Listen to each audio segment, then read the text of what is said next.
तो रामायण में सुधार होना चाहिए, ये इन श्लोकों को बैन करना चाहिए। अब कौन सी रामायण की बात करते हैं? तुलसी कृत रामायण वाल्मीकि रामायण की बात क्यों नहीं? वाल्मीकि रामायण की अडानी पर नहीं कर रहे। आप भाई, नहीं मानते सुन हो, ले कहीं लिखा है? आप नहीं कौन मान- स्ट्रीम मीडिया भाई? आप नहीं मानते हो, कहीं लिखा है? मैं क्या कह रहा हूँ? आप नहीं मानते कि अरे रामायण में कहीं लिखा सबको है? जन्म लेने का एक ही स्थान है, सबके शरीर में खून है। जो धर्म ग्रंथ भेद कर रहे हैं, क्या करना चाहिए होता है? कौन धर्म ग्रंथ किसने लिखा?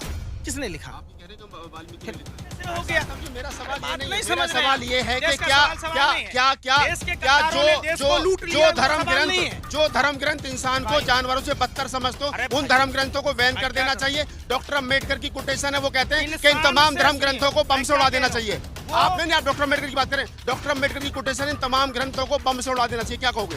आप डॉक्टर अम्बेडकर के साथ हो, विरोध में हो? सुनो, बाबा साहब उन परिस्थितियों में बाबाओं का क्या करोगे जो किस लाख की बोली कौन लगा सा रहे हैं बाबा? कलम करने पे? कभी कोई कहता है कि स्वामी प्रसाद मौर्य की गर्दन कलम करके लाओ, 21 लाख देंगे। कभी राज्यपाल गौतम की कल जवान रिंग काट किया के किसी लाओ। ने, सुन कल तो कल कल रिंग मेरा किया, सवाल है, अरे मेरा सुनिए सवाल है, साधु महात्माओं का क्या किया जाए जो बोली लगा रहे हैं लोकतंत्र में, संविधान की हत्या कर रहे हैं? देखिए साधु, मैं बीजेपी की बात ही नहीं कर रहा। मैं कह रहा, सुन तो रहो। बार-बार बीजेपी पे भाग जाता हूँ। बिल्कुल तभी तो अरे लगता है, बात- तभी अरे तो लगता है कांग्रेस नहीं आपको फंडिंग लगता कर रही है। है। अरे नहीं, सुन तो लीजिए ना, साधु संत का मतलब क्या होता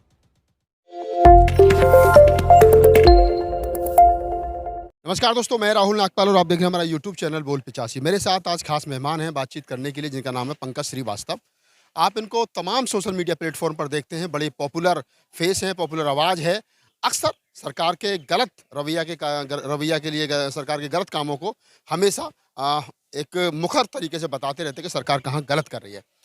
आज यहाँ पर एक तमाम विपक्षी नेता इकट्ठा हुए, बसपा के, सपा के तमाम लोग इकट्ठा हुए। उन्होंने कहा कि नई पार्लियामेंट का नाम जो है वो डॉक्टर अम्बेडकर के नाम पर होना चाहिए। पंकज श्रीवास्तव जी, पहला सवाल, क्या नए पार्लियामेंट का नाम डॉक्टर अम्बेडकर के नाम पर होना चाहिए? क्यों नहीं होना चाहिए, सो बता दीजिए। देश के अंदर कॉलेज हैं, रोड हैं, यूनिवर्सिटी हैं, तमाम जो है बाबा साहब के नाम श्यामा से। प्रसाद एक मुखर्जी- चीज अरे सुनिए ना, जो भारतीय जनता पार्टी ये कह रही है कि श्यामा प्रसाद मुखर्जी के नाम पर, श्यामा प्रसाद मुखर्जी का देश की आजादी में अगर योगदान हो तो आप बता दीजिए। श्यामा प्रसाद मुखर्जी देश के सबसे बड़े गद्दार, देशद्रोही, जिन्होंने भारत छोड़ो आंदोलन को कुचलने के लिए गोरे अंग्रेजों को चिट्ठी लिखा था, तो उस देशद्रोही के नाम पर अगर देश के लोकतंत्र के मंदिर का नाम रखा जाएगा तो निश्चित तौर पर देश के उन क्रांतिकारियों के साथ धोखा, अन्याय होगा, जो जिन लोगों ने अपने खून पसीने से देश को आजाद कराया है। आपने कहा कि श्यामा प्रसाद मुखर्जी देश द्रोही थे, उन्होंने लेटर लिखा अंग्रेजों को भारत छोड़ो आंदोलन को कुचलने के लिए। लेकिन जो बीजेपी के लोग हैं, जो आरएसएस के लोग हैं, वो हमेशा से एक बात कहते रहे कि चाहे श्यामा प्रसाद मुखर्जी हों, चाहे सावरकर हों, तमाम जो लोग हैं आरएसएस की विचारधारा से जुड़े हुए, वो उनको देशभक्त बताने में जुटे, और आप उनको जो है कहीं ना कहीं गद्दार बताने में जुटे हो। आप देशभक्त किसको कहेंगे और देश का गद्दार किसको कहेंगे? आप हमको परिभाषा बता दीजिए। कोई भारतीय जनता पार्टी से सीखेगा? अरे जिन्होंने देश की आज़ादी के लिए लड़ाई लड़ा, गोरे अंग्रेजों को मारा, पीटा, भगाया, वो देशभक्त थे। वो देशभक्त नहीं थे जिन्होंने गोरे अंग्रेजों को चिट्ठी लिखा, माई बाप। अरे कोई सावरकर का कोई जीजा और फूफा लगता था जो 60 महीना पेंशन देता था? आप देशभक्त भगत सिंह को कहेंगे, चंद्रशेखर आजाद को कहेंगे, खुदीराम बोस को कहेंगे, आप सावरकर को किस हिसाब से देशभक्त कहेंगे भाई? सावरकर तो कायर था, बुजदिल था, डरपोक था, माफी वीर था, जिसने गोरे अंग्रेजों से माफी मांगी थी। तो अंग्रेज आज़ादी की लड़ाई तो डॉक्टर अम्बेडकर ने भी नहीं लड़ी, फिर उन्हीं के नाम से हैं? किसने कहा? लोग कहते हैं कि डॉक्टर अम्बेडकर ने कोई आज़ादी, कहा वही पूछ रहे लोग हैं। कहते हैं आरएसएस कौन से लोग कहते हैं? बीजेपी के तमाम लोग कहते हैं कि डॉक्टर अम्बेडकर ने कोई आज़ादी की लड़ाई लड़ी, उनका भारतीय संविधान में कोई योगदान नहीं तो था। लीजिए, जो मर्द था जंग में गया, जो नामर्द था उस संघ में गया। एक आरएसएस के आदमी को बता दीजिए जिसने देश की आजादी में काला पानी की सजा काटी हो, उम्र कैद की सजा काटी हो। ये नपुंसक लोग थे और ये गोरे अंग्रेजों को माई बाप चौका बर्तन करने वाले थे, चड्डी धोने वाले लोग थे। एक भी आदमी को उम्र कैद की सजा हुई हो तो बता दीजिए। तो ये कौन से सुनिए भैया, ये कौन से लोग हैं जो डॉक्टर अम्बेडकर को कहते हैं कि ना उनका संविधान के लिखने में कोई योगदान है, ना देश की आज़ादी में कोई योगदान है? कौन लोग हैं ये? ये उसी सपोले के बच्चे हैं जो गोरे अंग्रेजों की दलाली और मुखबरी करते थे, जो गोरे अंग्रेजों का साथ देते थे कि देश आज़ाद ना हो। जब देश आज़ादी की लड़ाई लड़ रहा था, जब नेताजी सुभाष चंद्र बोस आज़ाद हिंद फौज का गठन कर रहे थे, तो ये लोग कह रहे थे कि हिंदू युवक आज़ाद हिंद फौज में ना जाएं। ये वही लोग हैं जो भगत सिंह के खिलाफ गवाही देने वाले सरसादी लाल के लोग हैं। ये वो लोग हैं जो भगत सिंह के खिलाफ केस लड़ने वाला सूर्य नारायण काल के लोग हैं, ये गोवलकर के लोग हैं, ये हेडगेवार के लोग हैं। आखिर हेडगेवार ने 1924 में कांग्रेस छोड़कर 1925 में रॉयल सीक्रेट सर्विस की स्थापना क्यों की? गोरे अंग्रेजों को खुफिया जानकारी देने के लिए। कौन लोग थे जो इनकी खुफिया जानकारी देते थे? एक आदमी बता दीजिए जिसको कोई सजा हुआ हो। आखिर क्यों भाई, गोरे अंग्रेजों से क्या रिश्ता था आपका? अच्छा, सवाल पर लौट करके आते हैं कि अगर डॉक्टर अम्बेडकर के नाम से नए पार्लियामेंट का नाम नहीं रखा जाता है तो आप लोग क्या करोगे? कोई आंदोलन करोगे, क्या करोगे? निश्चित तौर पर ये देश के मान सम्मान की बात है और देश के 140 करोड़ आवाम के स्वाभिमान की बात है। अगर बाबा साहब भीमराव अंबेडकर के नाम पर लोकतंत्र के मंदिर नए संसद भवन का नामांकन नहीं होगा तो सड़क से लेकर संसद तक जिसकी जितनी अपनी हैसियत है उस हिसाब से लोग आंदोलन करेंगे। ये श्यामा प्रसाद मुखर्जी जैसे और सावरकर जैसे, गोडसे जैसे आतंकवादियों के नाम पर रखने की चीज नहीं है। ये देश क्रांतिकारियों का देश है। ये देश उन वीर सपूतों का देश है जिन्होंने फांसी के फंदे को चूमा था। ये देश के गद्दारों का देश नहीं है। ये जो गद्दारों की टोली थी, जो चंद गद्दार देश के में अंग्रेजों, जितना अंग्रेज देश को नहीं लूटा उतना ये काले अंग्रेज उनके देश आज लूट रहे हैं। तो उनके खिलाफ लड़ने का समय है और निश्चित तौर पर सड़क से लेकर संसद तक लड़ी जाएगी। वर्तमान समय में एक सवाल बड़ा हावी हो रहा है मेन स्ट्रीम मीडिया पर, तमाम जगह मनुस्मृति, रामचरितमानस को लेकर के, उसके श्लोकों को लेकर के, ढोल गवार शूद्र पशु नारी सकल ताड़ नवीन के अधिकारी, ऐसे श्लोकों को लेकर के आपका क्या राय है? आप चाहते हो कि वो जो रामायण में सुधार होना चाहिए, ये इन श्लोकों को बैन करना चाहिए? आप कौन सी रामायण की बात करते हैं? तुलसी कीर्त रामायण की बात। वाल्मीकि रामायण की बात क्यों नहीं? हम वाल्मीकि रामायण की बात। अरे हमारा सौभाग्य है कि हम महर्षि वाल्मीकि का कुटिया बिहार में है। हम उस बिहार से आते हैं और जो महर्षि वाल्मीकि ने रामायण लिखी है 3000 साल बाद गोस्वामी तुलसीदास ने लिखी है, फिर 5000 साल बाद सूरदास ने लिखी है, फिर साउथ में कई लोगों ने लिखा है। उसमें अलग अलग धारणाएं हैं। रामायण की जो मूल प्रति है, जो महर्षि वाल्मीकि ने लिखी है, महर्षि वाल्मीकि का रामायण ही सर्वमान्य रामायण है और बाकी सारी मिथ्याएं हैं। आप उन मिथ्याओं पर ना जाइए। वाल्मीकि रामायण में भी यही लिखा है, ढोल गवार शूद्र पशु नारी सकल ताड़ नवीन। मीडिया वो देशद्रोही लोग हैं, सारा दिन अंबानी अडानी पर नहीं कर रहे। आप नहीं मानते हो कहीं लिखा है? आप कौन स्ट्रीम मीडिया भाई? आप नहीं मानते हो कहीं लिखा है? मैं क्या कह रहा हूँ? आप नहीं मानते कि अरे रामायण में लिखा सबको है? जन्म लेने का एक ही स्थान है। सबके शरीर में खून है, सबका खून लाल है, सबको भूख लगती है। तो आप रंग और जाति के आधार पर कैसे भेद कर सकते हैं? बताओ आप बताओ ना। जो धर्म ग्रंथ भेद कर रहे हैं, क्या करना चाहिए धर्म ग्रंथ? कौन धर्म ग्रंथ? किसने लिखा? किसने लिखा? आप ही कह रहे हैं कि वाल्मीकि ने लिखा है। महर्षि वाल्मीकि का जो रामायण है वो मूल स्वरूप की रामायण है और उसी रामायण को, वो हमारे बिहार से आते हैं। बिहार के वाल्मीकि नगर में कुटिया है, माँ सीता का जन्मस्थली है। आप उस रामायण की बात कीजिए ना। देखिए, आप लोग सिर्फ ये मीडिया का स्वरूप है जो देश में बात करता है। अभी आपको बात करना चाहिए कि प्रधानमंत्री कभी 2014 से पहले अडानी के फ्लाइट में चढ़ते थे और 2014 के बाद में प्रधानमंत्री की फ्लाइट में अडानी चढ़ते और पूरे देश में जाकर व्यापार करते। सब सेक्टर वही काम करता है।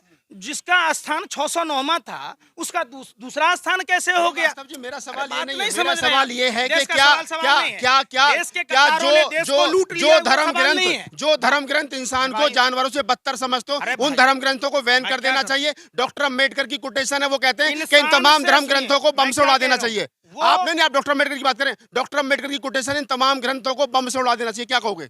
आप डॉक्टर अम्बेडकर के साथ हो, विरोध में हो? सुनो, बाबा साहब उन परिस्थितियों में कहा जिस परिस्थिति में एक इंसान से पीड़ित हुआ। आपको पता है बाबा साहब अम्बेडकर को पानी तक नहीं पीने दिया गया। तो निश्चित तौर पर वो सारी चीजें, चाहे, अरे सुन तो लो, पूरी बात तो बोल, हमें भी बोलने दो या तो खुद ही बोल लो। आप सवाल से हम देखो, हम नए युग में जी रहे हैं और नए युग में जो आदमी इंसान से नफरत करता है, जो आदमी एक इंसान दूसरे से नफरत करता है, उन सभी का परित्याग कर देना चाहिए।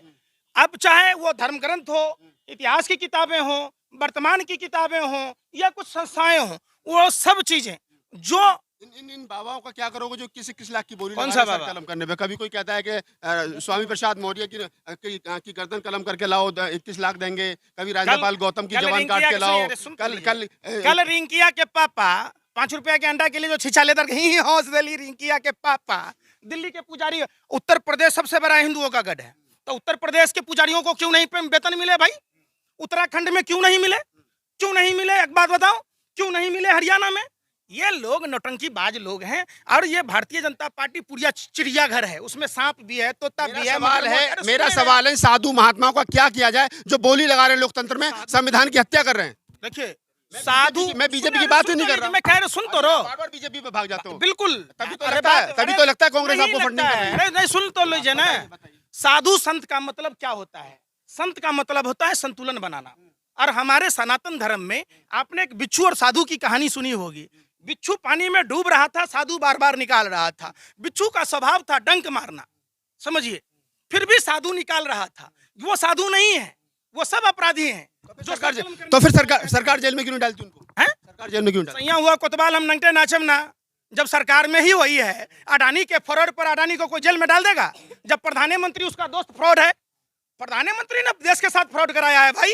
किसके कहने पर बैंकों से लोन मिला? मोहन भागवत, सुनने रहे हैं? मोहन भागवत नहीं, मोहन भागवत ये कह रहे हैं, मोहन भागवत ये कह रहे हैं कि जाति ब्राह्मण ने बनाई है। मोहन भागवत कौन है? हैं? कौन है मोहन भागवत? अरे उसी रॉयल सीक्रेट सर्विस का आदमी है जो विदेशियों ने इनको बनाया था संस्था। खुफिया जानकारी इनके बाप दादा देते थे। काम ही क्या था? डिवाइड एंड रूल की पॉलिसी लाया, देश को आजाद नहीं होने देना चाहते थे। उसकी बात करें। सुबह न सुतारिया काहे का व्यापारी भैया, उतना बड़ा बिल्डिंग बन रहा है झंडेवालान में, किसका फंडिंग है? वो पूरा देश लुटा हुआ पैसा है। हिम्मत जाके पूछे ना उससे कि बाप का उनका ठेला चलाया था, रिक्शा चलाया था। ये लोग सुनिए, आप मोहन भागवत के बयान से सहमत हैं? नहीं, देश में कोई भी आदमी जाति देश में कोई भी आदमी सुन लीजिए, जो नफरत की बात कहता है, चाहे वो किसी भी जाति धर्म का हो, किसी भी जाति धर्म का हो, उस सबका विरोध होना चाहिए। आप मानते हैं कि जाति ब्राह्मण ने नहीं बनाई?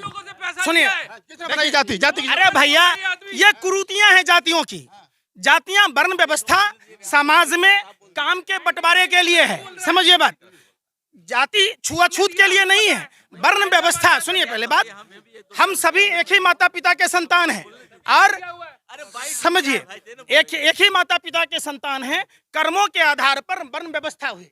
जाति छुआछूत को बैन करना चाहिए? नहीं, सरदार पटेल ने बैन किया था, पूछ लीजिए। सरदार पटेल गलत तो नहीं थे ना?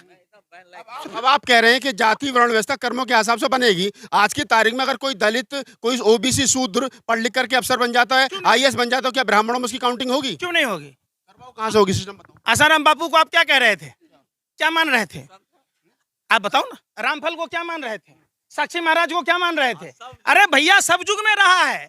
ये सिर्फ एक जो प्रोपेगेंडा के तहत कि नहीं, जरूरी नहीं है कि उसी जाति में जन्म लेगा वही आदमी आईएएस बनेगा, ऐसा नहीं होता ना। आपके प्रतिभा के आधार पर आपके प्रतिभा का सम्मान मिलना चाहिए, और यही देश में होना चाहिए। क्या इस देश का कोई शंकराचार्य SC ST OBC बनेगा? क्यों नहीं बनना चाहिए? आज तक तो बना। महाभारत वाला कथा पढ़े हैं आप? मैं तो नहीं पढ़ा। आप कौन थे? अरे वेद व्यास के पिता कौन थे, माता कौन थी? आप बताओ। या तो कह दो कि आप धर्मग्रंथ झूठा है, या तो वो चीजें झूठी हैं। ऐसा कुछ भी नहीं है। निषाद राज की बेटी से, त्यागराज की बेटी से तो इससे शादी होता था। उस समय कोई जाति प्रथा था? तो ये जातियां समाज की कुरीतियां हैं, और वो समाज में जैसे जैसे विकास होता है तो होता रहता है। उसमें कौन सी जाति पंडित ने बनाई? तो पंडित तोड़ेंगे ना। ये तो मोहन भागवत बताएंगे। जाके बोलिए मोहन भागवत को कि गुरुद्वारों जैसी, समझिए, गुरुद्वारों में छुआछूत खत्म करने के लिए लंगर की व्यवस्था है। तो मोहन भागवत इतने बड़े हिंदू के ठेकेदार हैं, तो 10 गो मंदिर में वैसा गुरुद्वारा जैसा व्यवस्था करते हैं। छुआछूत खत्म, जातियां खत्म।